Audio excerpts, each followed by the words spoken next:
Guys, that's right. Governor Frank Keating, 50 inmates were put to death while he was governor. So I spoke to him today one-on-one about what Governor Kevin Stitt is dealing with right now and how the process works. This is a notorious case, not only because of the agony of that wonderful family from Edmond, but also because of the noise from all over the world. And it's not easy because you're going to make somebody mad, but you have to still do what's right. So I asked the former governor, how do you decide what's right? He told me he always spoke to the prosecution and the defense. This individual, proved beyond a reasonable doubt, is the killer. Every one of the prosecutors said, yes, that's correct. Okay. Then I would bring the defense attorney in and ask the exact same question. I'm the only person between you and the execution of your client. I don't want to do an injustice. Tell me, did this individual in fact do this killing?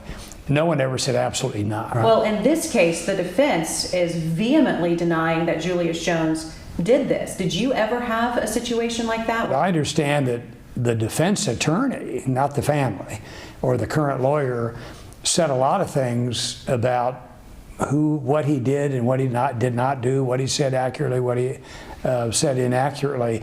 But in my experience, I never had a situation where the defense attorney would answer my question and say he absolutely did not do it. So did you ever have the Pardon and Parole Board come and recommend commutation and or clemency? No. Do you think he's made a decision by now? Don't know. I'm sure he's going to give it prayerful and thoughtful consideration. You have to do what the law and the facts suggest, and the science suggests that you do. Can we be absolutely 150% certain? No.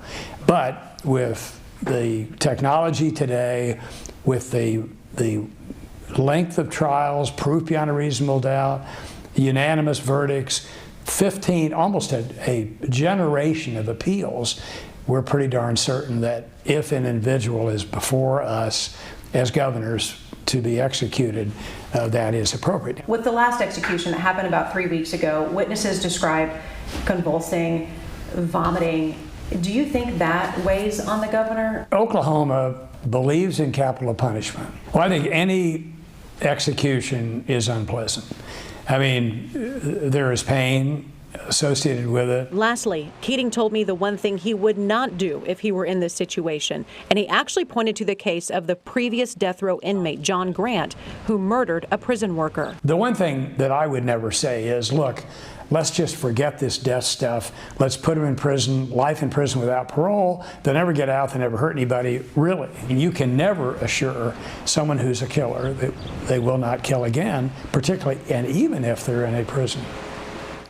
Now, we know Governor Kevin Stitt met with both the prosecution and the defense and Paul Howell's family, the man Julius Jones is convicted of killing.